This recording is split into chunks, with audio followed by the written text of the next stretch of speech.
Isang agarang tugon sa lindol na may lakas na 7.6 magnitude na yumanig sa rehiyon ng Davao umaga noong Oktubre 10, agad na nagpatawag ng emergency meeting ang Police Regional Office 11 upang ilunsad ang mga kinakailangang hakbang pangkaligtasan at pangresponde.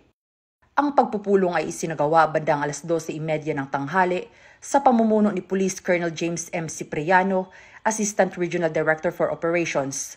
Dumalo rin sa pagpupulong si Police Colonel Peter B. Madria, Chief ng Regional Operations Division kasama ang iba pang kasapi ng regional staff at mga kinatawan mula sa National Operational Support Units.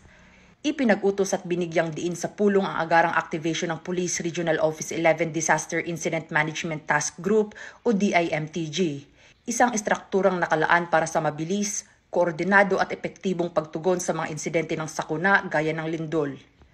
Ang aktibasyon ng DIMTG ay naglalayong pamunuan ng mga critical response operations tulad ng search and rescue, medical assistance, security and traffic control at logistics support. Sa ilalim ng sistemang ito, itinalaga ang iba't ibang functional groups upang matiyak ang mabilis na aksyon, tulong sa mga nasalanta at pagpapanatili ng kaayusan sa mga apektadong lugar.